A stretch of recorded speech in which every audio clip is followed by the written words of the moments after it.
Hello everyone, আজকে explain করব monster সিরিজের পার্ট 37।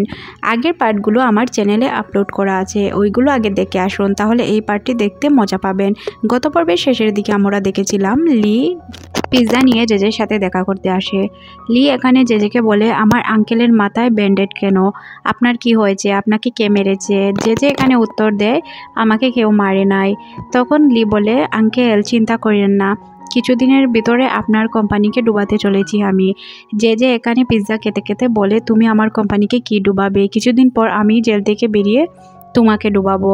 এটা শোনার পর লি বলে, দেখা যাবে সময় হলে কে কাকে ডুবায়। লি জেজের কাছ থেকে পিৎজা নিয়ে খেতে থাকে আর বলে, আঙ্কেল সময়ের অপেক্ষায় থাকুন, সময় খুব তাড়াতাড়ি আসতে চলেছে। এটা শোনার পর জেজে অনেকটাই চিন্তিত হয়ে সেলে চলে যায়। আর এখানে গিয়ে সে অনেকটাই টেনশনে পড়ে দেয়ালে ঘুষি মারতে থাকে আর সে দেয়ালটাকেই ফাঁকা করে দেয়। অন্যদিকে আমরা নাতান এবং চেয়ারম্যানের ওয়াইফকে দেখানো হয়। এখানে তারা অনেক সেজেগুজে রেডি হচ্ছিল ওই শেয়ার হোল্ডার মিটিংয়ের জন্য, আর কথা বলছিল তোমার বাবার তো ডিমেনশিয়া হয়ে গেছে, যার কারণে সে অনেক কিছুই ভুলে যায়। তাকে নাস্তা করার জন্য ডাকো, তাহলে আমি কিছু প্রশ্ন করে তাকে বুঝে যেতে পারবো যে তার অবস্থা এখন কোন পর্যায়ে আছে আর তাকে নিয়ে কি করা যাবে। এটা শুনে নাতান বলে, সমস্যা নেই মা, আমি বাবাকে ডেকে আনছি, তাহলেই আমরা হয়তো বুঝে যাব।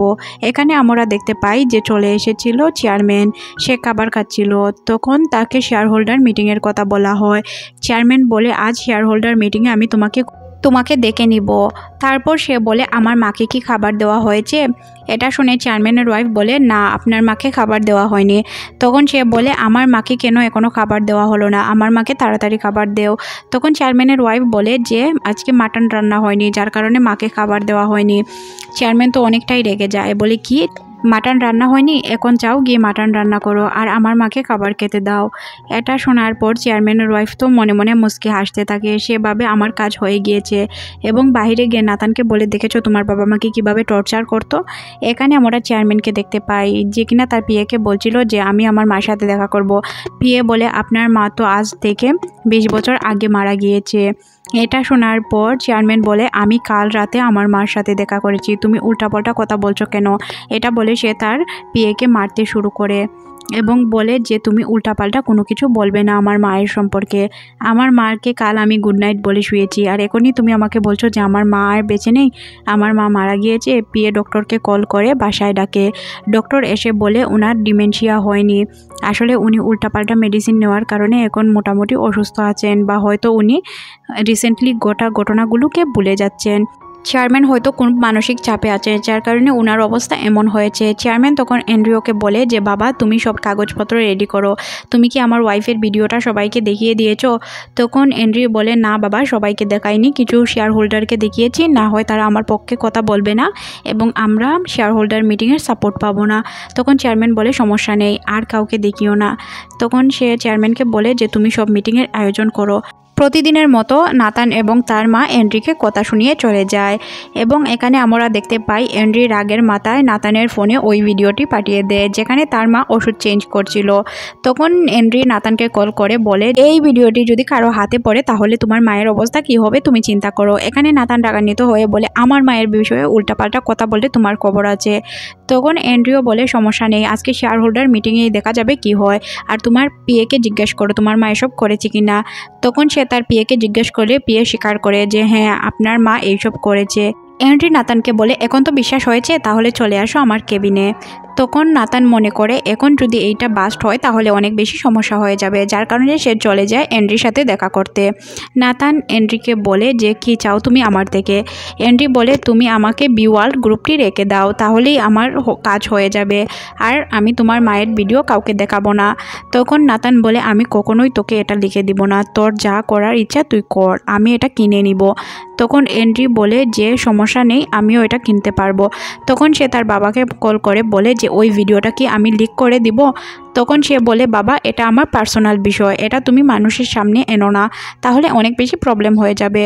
তখন এন্ড্রিও বলে যে তাহলে বাবা আমাকে আপনি অনেক বড় অ্যামাউন্টে টাকা দিতে হবে, আমি ওই বিওয়ার্ল্ড কিনবো। তখন সে বলে, আমি তোমার অ্যাকাউন্টে টাকা ট্রান্সফার করে দিব। এদিকে নাতান অনেক বেশি রাগের মাথায় ছিল। তখন আমরা নাতানের অ্যাসিস্ট্যান্টকে দেখতে পাই যে কিনা এসে নিউজ দেয় এন্ড্রিও কিছু শেয়ার হোল্ডার রাখিয়ে ওই ভিডিওটি দেখিয়ে ফেলেছে, আর ওই ভিডিওটির কারণে আমরা হয়তো ভোট কম পাবো। এটা শুনে নাতান নাতান তো অনেক বেশি চমকে যায়। সে তার মায়ের সাথে দেখা করার জন্য বের হয়। অন্যদিকে আমরা চেয়ারম্যানের ওয়াইফকে দেখতে পাই, যে কিনা নীলের সাথে বসেছিল। সে ডক্টরকে কল করে বলে যে আমার হাজব্যান্ডের কি ডিমেনশিয়া আছে? তখন ডক্টর হ্যাঁ বোধক উত্তর দেয়। এখানে এটা শোনার পর সে বলে খুশি হয়ে যায় আর বলে আপনি এটা সবার সামনে শেয়ার হোল্ডার মিটিংয়ে বলতে হবে। তখনই নাতান চলে আসে। নাতান এসে তার মাকে বলে মা আমার অনেক টাকার প্রয়োজন। অন্যদিকে আমাদের চেয়ারম্যানকে দেখানো হয়। চেয়ারম্যানের প্ল্যান করে ডক্টরকে বলে যে তার ওয়াইফকে বলতে তার ডিমেনশিয়া, কারণ সে অনেকটাই সুস্থ ছিল। সে মিটিংয়ে যাওয়ার জন্য প্রস্তুত হয়। এদিকে আমরা লি এবং সেন্টিকে দেখতে পাই, তারাও মিটিংয়ের জন্য চলে এসেছিল। তারা এসে পাবলিকের সিটে বসে। এটা দেখে সেন্টি রাগান্বিত হয়ে বলে চলো আমরা স্টেজে গিয়ে বসবো। তখন লি বলে না, এটা করার কোনো প্রয়োজন নেই। কিন্তু সেন্টি রাজি হয় না, বলে আমি গিয়ে ওই জায়গায় বসবো, তুমি আসলে আসো না আসলে নাই। অন্যদিকে আমরা দেখতে পাই যে সেন্টি আসলেই চলে যায় ওই জায়গায় গিয়ে বসে এবং তাকে নাতান বলে তুমি এখানে কেন বসেছ? তখন তার মা বলে ওকে বসতে দাও, তুমি কেন ওর সাথে ঝগড়া করছো? এই গুমসুটির মধ্যে দিয়েই শুরু হয়ে যায় মিটিং। নাতানের অ্যাসিস্ট্যান্ট বলে এটা হচ্ছে আমাদের শেয়ার হোল্ডার মিটিং, এখানে আপনাদের ভোট দিয়ে নির্বাচন করতে হবে আগামী চেয়ারম্যান, কারণ আমাদের চেয়ারম্যান অনেক বেশি অসুস্থ। সে চেয়ারম্যানের ওয়াইফকে বক্তব্য দেওয়ার জন্য ডাকে। সে এখানে বলে যে আপনারা তো খুব ভালো করেই জানেন আমার হাজব্যান্ডের ডিমেনশিয়া হয়েছে আর সে এখন অনেক বেশি অসুস্থ। সে চাইলেও এখন আমাদের কোম্পানিটাকে এগিয়ে নিয়ে যেতে পারবে না, যার কারণে আমাদের একজন দক্ষ চেয়ারম্যানের প্রয়োজন। যার কারণে আমি আপনাদের কাছে বলছি আপনারা এটা ডিসাইড করবেন আর আমাকে অবশ্যই ভোট দিবেন। এখানে সিন কাট করা হয়, আমাদের নিয়ে যাওয়া হয় জেজের কাছে, যে কিনা জেলের মধ্যে বসে চিন্তা করছিল। তখনই তার জন্য জেল থেকে খাবার আসে। এখানে আমরা দেখতে পাই খাবারের যে রাস্তাটা এদিকে তো খুব ভালোভাবেই জেজে বেরিয়ে যেতে পারে। এখানে হয়তো ক্যামেরাম্যান বা ডিরেক্টরের কোনো মিস্টেক হতে পারে বা এই মুভিটা করার সময় হয়তো কোনো মিস্টেকলি হয়েছে, না হয় এত বড় একটি ফাঁক দেখানোর কথা না। আচ্ছা এটা বাদ দিলাম। এখানে আমরা দেখতে পাই তাকে একটি বড় বউলে করে বাদ দিয়ে যাওয়া হয় আর সে কিছু একটা চিন্তা করছিল। তখনই সিন কাট করে আবার আমাদের চেয়ারম্যানের ওয়াইফের কাছে আনা হয়। সে আসলে নির্বাচনে যেরকম মানুষ ভাষণ দেয় ওই রকম অনেকক্ষণ বড় ভাষণ দিতে থাকে। তখনই একজন লোক এসে বলে যে চেয়ারম্যান চলে এসেছেন, উনি এখানে মিটিংয়ে অ্যাটেন্ড করবেন। এটা শোনার পর চেয়ারম্যানের ওয়াইফ অনেকটাই অবাক হয়ে যায়। এখানে আমরা চেয়ারম্যানকে দেখতে পাই, যার পিয়ে তাকে নিয়ে আসছিল আর সবাই তাকে মাথা নত করে সম্মান জানায়। এখানে চলে আসার পর চেয়ারম্যানের ওয়াইফ বলে যে তুমি এখানে কেন এসেছো? তুমি তো বিছানা থেকেই উঠতে পারো না, কেউ ওনাকে স্টেজে ওঠাও। এখানে আমরা চেয়ারম্যানকে দেখতে পাই যে কিনা নিজের পায়ে দাঁড়িয়ে স্টেজে ওঠে এবং সবার উদ্দেশ্যে বলে যে এতদিন এই কোম্পানিটাকে কে চালিয়েছে, এই কোম্পানিকে এতদূর পর্যন্ত কে নিয়ে গিয়েছে, আমি না আমার ওয়াইফ। এটা শোনার পর সবাই তো অবশ্যই চেয়ারম্যানের কথাই বলবে। এখানে চেয়ারম্যানের ওয়াইফ আবার কথা বলে, সে বলে যে উনি এখন অসুস্থ আছেন, ওনার কোনো কিছু মনেই থাকে না, ওনার ডিমেনশিয়া হয়েছে, আপনারা প্লিজ ওনার কথা বিশ্বাস করবেন না, উনি হুট করে সব কিছু ভুলে যান, ওনাকে কেউ সাপোর্ট করবে না। চেয়ারম্যান বলে যে তাহলে তুমি যেহেতু এখন এই কোম্পানিটাকে চালাচ্ছ তাহলে কোম্পানির উন্নত হচ্ছে না কেন? তখন চেয়ারম্যানের ওয়াইফ বলে সব কোম্পানি ডুবে যাচ্ছে, আমাদের কোম্পানি তো ভালো চলছে। তখন চেয়ারম্যান এখানে বলে যে কিছু বছর আগে যখন লসের ওপর দিয়ে চলছিল তখন আমার কোম্পানিটাকে আমি সামলেছি, আর অন্যগুলো কোম্পানি তো মুচেই গিয়েছে, তাদের তো কোনো নাম নিশানাই নেই, আর আমি আমার কোম্পানিটাকে টিকিয়ে রেখেছি। আমার আন্ডারে আরও অনেকগুলো কোম্পানি আমি তৈরি করেছি। ডোডো কোম্পানির ইলেকট্রিক্যাল চেয়ারম্যান প্লিজ দাঁড়ান, ফ্যাশন চেয়ারম্যান প্লিজ দাঁড়ান। আর এভাবেই সে অনেকগুলো চেয়ারম্যানের নাম বলতে থাকে আর সবাই একে একে দাঁড়িয়ে যায়। আর সে এখানে বলে কিছু বছর আগে আপনারা তো খুব ভালো করে জানেন যে কিভাবে চলছিল আমাদের কোম্পানি, কিন্তু আমি আর আপনারা মিলেই এই কোম্পানিটাকে এতদূর পর্যন্ত পৌঁছিয়েছি। আপনাদের সাপোর্ট না থাকলে আমি হয়তো পারতাম না, কিন্তু আমরা কত মিটিং করেছি একসাথে, কত লড়াই করেছি, কত যুদ্ধ করেছি, এটা তো আপনারা খুব ভালো করে জানেন। আর এখন যদি আপনারা আমাকে সাপোর্ট না করেন তাহলে এটা কিভাবে সম্ভব? আর আমি কখনোই অসুস্থ হইনি, আপনারা যেসব শুনছেন সব কিছুই বানানো গল্প মাত্র। এখন আবার আমরা যদি একসাথে মিলে কাজ করি তাহলে অবশ্যই আমরা কাজ করতে পারবো। সবাই তাকে সম্মান করে দাঁড়িয়ে যায়। আর চেয়ারম্যান এখানে অনেক ইমোশনাল কথা বলে আর সবাই এখানে ইমোশনাল হয়ে পড়ে, তারা সবাই চেয়ারম্যানকেই সাপোর্ট করতে চায়। এখানে চেয়ারম্যান বলে আপনাদের এখন যাকে মন চায় তাকে সাপোর্ট করতে পারেন, আমি আর কোনো কিছু বলবো না। চেয়ারম্যান বলে তুমি কি পাগল হয়ে গিয়েছো? আমি কি আমাদের কোম্পানিকে চালিয়ে নিয়ে যেতে পারবো না? তুমি কেন এইসব করছো? আর তুমি কি চাচ্ছ আমার থেকে? তোমার ডিমেনশিয়া হয়েছে, তুমি কেন মানতে চাচ্ছ না? তখনই ডক্টর চলে আসে। চেয়ারম্যানের ওয়াইফ ডক্টরকে বলে আপনি বলুন চেয়ারম্যানের কি ডিমেনশিয়া হয়েছে? তখন ডক্টর না বোধক উত্তর দেয়, সে বলে না চেয়ারম্যানের ডিমেনশিয়া হয়নি। তখন এখানে চমকে যায় নাতান আর তার মা। এখানে আবার ভোটিং শুরু হয়ে যায়। 57% ভোট পেয়ে চেয়ারম্যান আবার নতুন করে চেয়ারম্যান হিসাবে নিয়োজিত হয়। এই সব দেখে চেয়ারম্যানের ওয়াইফ বেহুশ হয়ে পড়ে যায় আর তাকে হসপিটালে নিয়ে যাওয়া হয়। এদিকে আমরা চেয়ারম্যানকে দেখতে পাই, যে সবার উদ্দেশ্যে বলে, আপনাদেরকে অসংখ্য ধন্যবাদ, আপনারা এভাবে আমাকে সাপোর্ট করেছেন আর সারা জীবন আপনাদের এই সাপোর্টটাই আমার প্রয়োজন। এখানে লি বলে যে কিভাবে দেখলে স্পিচ দিয়েছে, মনে হচ্ছে পুরনো শেয়ার আবার ফিরে এসেছে। তখন লি বলে যে পুরনো শেয়ার হয়তো ফিরে এসেছে, কিন্তু আগেই আমাদের এটাকে মিটাতে হবে। অন্যদিকে আমরা চেয়ারম্যানের ওয়াইফকে দেখতে পাই, যে কিনা হসপিটালে ভর্তি ছিল। তাকে ওই ভিডিওটি দেখানো হয়। তখন তার মেয়ে এবং ছেলে বলে যে মা, তুমি যাই করেছো এটা ঠিক করে নি, বাবার কাছে মাফ চাও। তখন সে মাফ চেতে রাজি হয় না, বলে আমি কখনোই মাফ চাইবো না। তখন নাতান বলে যে মা, তুমি কেন এসব করছো? তখন সে বলে আমি আমার জন্য এসব করিনি, তোমাদের জন্য করেছি, আমার তো জীবন শেষ, আমি কি আমার জন্য কোনো কিছু করেছি? স্যান্ডি এখন রাগ করে চলে যায়। সে বলে আমি আবার বাবার সাথে কথা বলবো। সে তার বাবার সাথে কথা বলতে যায়। তখন চেয়ারম্যান বলে যে আমি জানি তোমার মা গিল্টি ফিল করছে না, তুমি নিজ থেকে আমার সাথে কথা বলতে এসেছো। দেখো মা, এটা বলে লাভ নেই। তখন সে জিনাকে বলে আমার ওয়াইফের নামে যা সম্পত্তি আছে ওগুলো আমার নামে রিটার্ন করার ব্যবস্থা করো। এটা শুনে সেন্টি অনেকটাই চমকে যায়, বলে বাবা তুমি এইসব কি বলছো? তখন তারা এখান থেকে বেরিয়ে যায় আর মিডিয়া তাদেরকে ঘিরে ধরে। মিডিয়া তাদেরকে অনেক ধরনের প্রশ্ন করে আর তারা উত্তর দেয়। তখন অ্যান্ড্রিওকে মিডিয়া প্রশ্ন করে, আপনি কি জিনাকে পছন্দ করেন বা আপনি কি জিনার সাথে বিয়ে করবেন, আর আপনারা কে কাকে প্রপোজ করছেন? তখন সে এটা ম্যানেজ দিয়ে জিনাকে নিয়ে চলে যায়। চেয়ারম্যান ভাবে এখানে কি কোনো রোমান্টিক সিন চলছে? আমি তো কোনো কিছু বুঝতেই পারছি না। সিন শিফট করে আমাদের জিনা এবং অ্যান্ড্রিওকে দেখানো হয়। তারা হয়তো এখানে খাবার দাবারের প্ল্যান করছিল, এখানে তারা হয়তো কোনো পার্টি করবে। তখন আমরা দেখতে পাই যে ওইটা প্ল্যান ছিল অ্যান্ড্রিওর। সে তার অ্যাসিস্ট্যান্টকে বলে দিয়েছিল এই কাজটি করানোর জন্য বা মিডিয়াতে ছড়িয়ে দেওয়ার জন্য।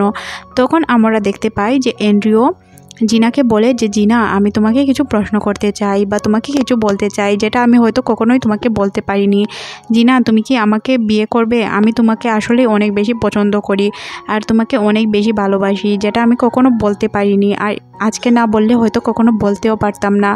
তুমি চিন্তা করে আমাকে হয়তো পরবর্তীতে জানিও তুমি আমাকে বিয়ে করবে কি না, কিন্তু আমি তোমাকে ছাড়া কখনোই থাকতে পারবো না বা বাঁচার কথাও কল্পনা করতে পারি না। সে আলতো করে জিনাকে কিস করে চলে যায়। জিনা এই বিষয়টা নিয়ে অনেকটাই চিন্তিত হয় আর ভাবতে শুরু করে। সিন কাট হয়ে আমাদের লি এবং স্যান্ডিকে দেখানো হয়। স্যান্ডি তার লাইফের ঘটনা বলতে থাকে যে আমার জন্মের পর থেকেই আমি আমার মা বাবাকে ঝগড়া করতে দেখেছি, তাদের মধ্যে আমি কখনোই মিল মহব্বত দেখিনি, যার কারণে আমি একা থাকতে শিখে গিয়েছি, আর হয়তো এই কারণেই আমাকে কেউ পছন্দ করে না বা আমিও কারোর সাথে মিশতে পারি না। তখন সে তার কষ্টের কথাগুলো বলতে থাকে আর বলে আমি হয়তো কোনো সাধারণ ফ্যামিলিতে জন্ম নিলে ভালো থাকতাম।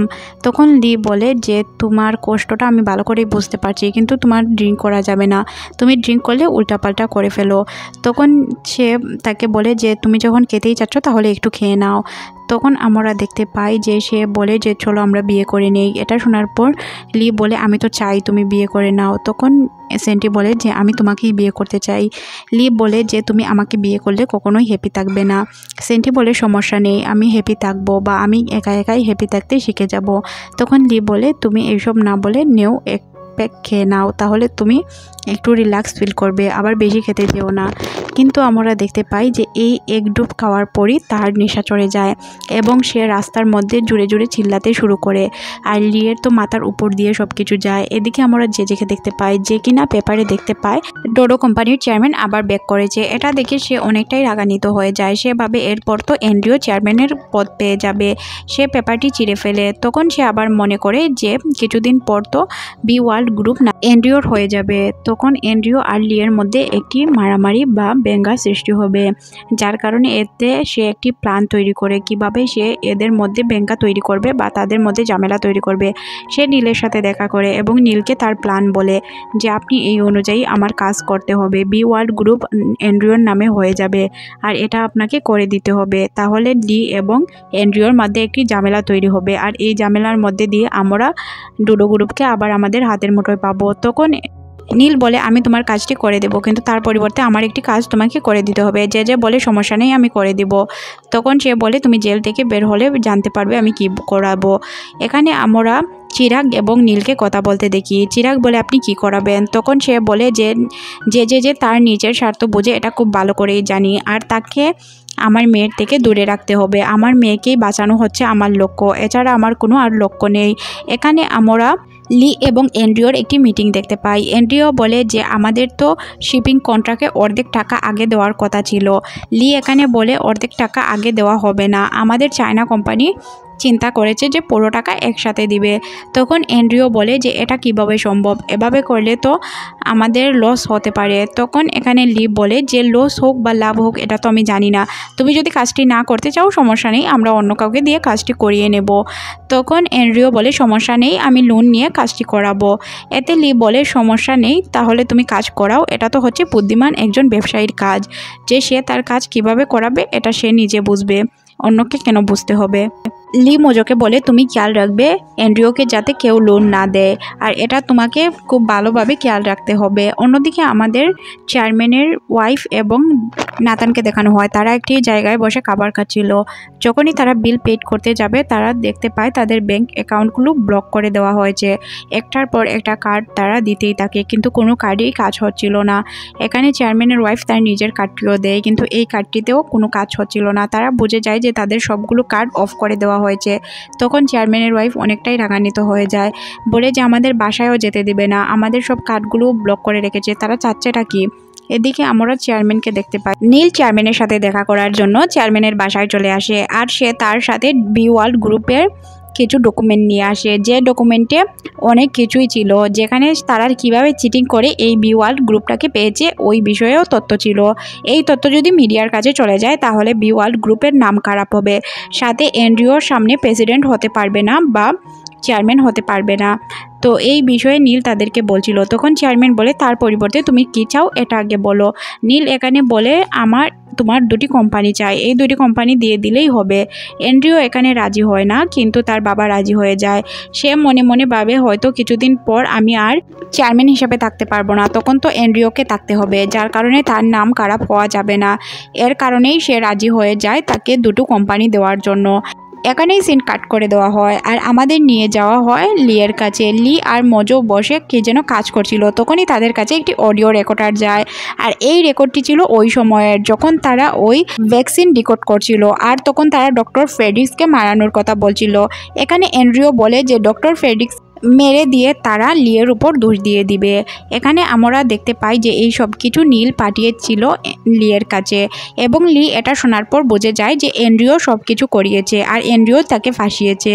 এটা বোঝার পর সে এন্ড্রিওর সাথে দেখা করতে চায় বা তার সাথে কথা বলার চেষ্টা করে।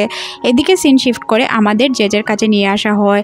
জেজে এন্ড্রিওকে বলে যে তুমি কি মনে করেছো লি তোমাকে পছন্দ করে? আসলে লি তোমার সবচেয়ে বড় শত্রু। বি ওয়ার্ল্ড গ্রুপ সে তোমার কাছ থেকে নিতে চায় এবং সে এই গ্রুপটাকেও ধ্বংস করে ছাড়বে।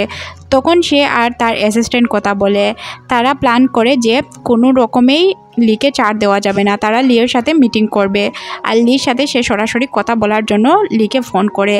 তখন তারা কথা বলে যে তারা দেখা করতে চায়। এখানে লি চলে আসে ডোডো গ্রুপে এবং তার জিনার সাথে দেখা হয়। জিনা তাকে বলে আপনি এখানে কি করছেন? তখন লি বলে আমি চিন্তা করলাম যে আমার এসবিটি গ্রুপটাকেও দেখে যাই, আর ডোডো গ্রুপে অনেক দিন ধরে আসা হয় না, যার কারণে চলে এলাম। জিনা বলে সমস্যা নেই, আপনি ঘুরে দেখতে পারেন। তখন সে সব কিছু পিকচারগুলো ঘুরে ঘুরে দেখছিল, পুরনো স্মৃতি মনে করছিল। তখন সে তার আর জিনার একটি অনেক ক্লোজ ফটো দেখতে পায়। সে মোজোকে প্রশ্ন করে যে জিনা কি আমাদের সাথে জব করতো? তখন মোজো কি বলবে চিন্তায় পড়ে যায়। সে বলে যে হ্যাঁ, আমাদের সাথেই জব করতো জিনা। তখন সে চিন্তায় পড়ে যায় যে জিনার সাথে আমি এত ক্লোজ ছিলাম কিভাবে। তখনই এখানে এন্ড্রি এসে তার হাতে ফটোটি নিয়ে ফেলে, আর সে বলে যে আমার আর জিনার বিয়ে হতে চলেছে, তুমি প্লিজ আমাদের মাঝে এসো না। এখানেই আমাদের এই মুভির পার্টটি শেষ করে দেওয়া হয়। নেক্সট পার্ট দেখতে চাইলে অবশ্যই কমেন্ট সেকশনে জানাবেন।